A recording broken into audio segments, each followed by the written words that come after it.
Friends, welcome to our channel. आज के इस वीडियो में हम ओमेस 20 mg कैप्सूल के बारे में देखने वाले हैं।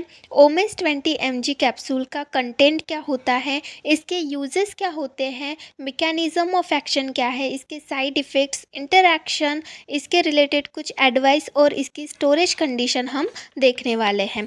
तो आइए स्टार्ट करते हैं। सबसे पहले हम यहाँ पर ओमेस 20 mg कैप्सूल के यूजेस देखेंगे। ये कौन सी कंडीशंस में यूज़ की जाती है। सबसे पहला है टू ट्रीट हार्टबर्न। हार्टबर्न मतलब पेट में जलन होना। जब पेट में जलन होती है उस कंडीशन को ट्रीट करने के लिए ओमेस कैप्सूल दी जाती है। देन नेक्स्ट है ट्रीटमेंट ऑफ गर्ड। गर्ड मतलब गैस्ट्रो ईसोफेजियल रिफ्लक्स डिसीज। इस कंडीशन में जो हमारा स्टमक एसिड होता है वो हमारे ईसोफेगस के रीजन में आ जाता है, इसीलिए इस कंडीशन को रिफ्लक्स डिसीज़ कहा जाता है। तो इस कंडीशन को ट्रीट करने के लिए भी ओमेस कैप्सूल दी जाती है। देन नेक्स्ट है पेप्टिक अल्सर। अल्सर मतलब होते हैं छाले। जब हमारे ईसोफेगस रीजन में, स्टमक रीजन में या फिर स्मॉल इंटेस्टाइन के रीजन में छाले आ जाते हैं तो उनको हम पेप्टिक अल्सर बोलते हैं। तो ऐसे छालों को ट्रीट करने के लिए ये मेडिसिन दी जाती है। देन नेक्स्ट है ज़ोलिंगर्स एलिसन सिंड्रोम। ये एक ऐसा सिंड्रोम है जिसमें बहुत ज़्यादा एसिड सेक्रेशन होता है। किसकी वजह से? जब हमारे स्मॉल इंटेस्टाइन में और पैंक्रियाज में ट्यूमर्स प्रोड्यूस हो जाते हैं, ट्यूमर्स आ जाते हैं जो कि गैस्ट्रोनोमास प्रोड्यूस करते हैं और ये गैस्ट्रोनोमास गैस्ट्रिन प्रोड्यूस करते हैं जो कि एसिड सेक्रेशन इंक्रीज कर देता है। तो इसीलिए ये कंडीशन, ये सिंड्रोम ऑकर होता है। तो इस सिंड्रोम को ट्रीट करने के लिए भी ओमेस कैप्सूल दी जाती है। ये ज़ोलिंगर एलिसन सिंड्रोम जो है ये एक रेयर कंडीशन है, बहुत रेयरली इसको देखा जाता है। देन नेक्स्ट है mechanism of action. Mechanism of action मतलब ओमेस कैप्सूल किस तरीके से काम करती है। मैकेनिज्म ऑफ एक्शन में हम यहाँ पर देखेंगे कि ओमेस कैप्सूल किस तरीके से हमारी बॉडी में जाके उसका इफ़ेक्ट दिखाती है। ओमेस कैप्सूल क्या करती है, हमारे जो गैस्ट्रिक हाइड्रोजन होते हैं, गैस्ट्रिक हाइड्रोजन को और एटीपेज को ब्लॉक कर देती है जो कि पंप करते हैं एसिड को हमारे स्टमक में। तो गैस्ट्रिक हाइड्रोजन और एटीपेज ब्लॉक होने की वजह से, इनहिबिट होने की वजह से जो एसिड है वो हमारे स्टमक में पंप ही नहीं हो पाता, रिलीज़ ही नहीं हो पाता, जिसकी वजह से जो एसिड का सिक्रेशन है वो कम हो जाता है। और जो भी कंडीशंस हमने देखी, जैसे हार्टबर्न हो गया, गर्ड हो गया, पेप्टिक अल्सर हो गया, ये कंडीशन से फिर हमें छुटकारा मिल जाता है। इनके सिम्टम्स फिर दिखने बंद हो जाते हैं या फिर कम हो जाते हैं। देन नेक्स्ट है साइड इफ़ेक्ट्स।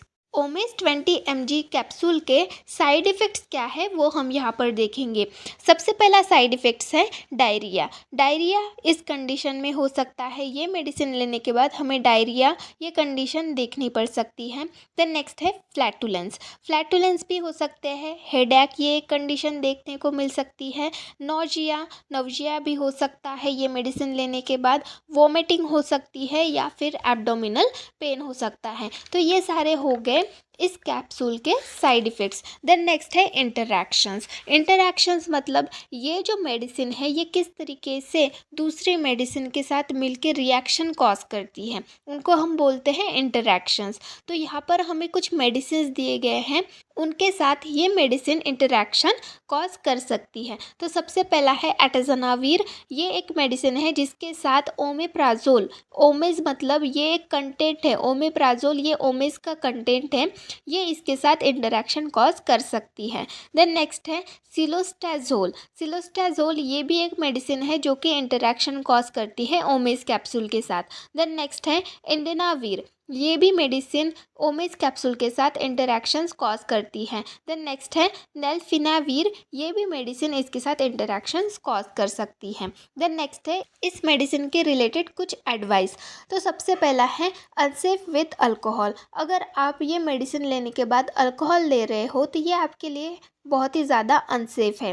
देन नेक्स्ट है अनसेफ ड्यूरिंग प्रेगनेंसी। तो प्रेगनेंसी के टाइम ये जो मेडिसिन है, ये ओमेप्राजोल कैप्सूल जो है, ओमेज कैप्सूल जो है, ये अनसेफ होती है, ये आपको नहीं लेनी है प्रेगनेंसी के टाइम। देन नेक्स्ट है अनसेफ ड्यूरिंग ब्रेस्ट फीडिंग।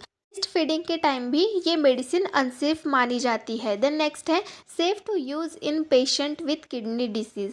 किसी पेशेंट को किडनी डिसीज़ है तो उस कंडीशन में वो पेशेंट ये मेडिसिन ले सकता है, उनके लिए ये सेफ़ होती है।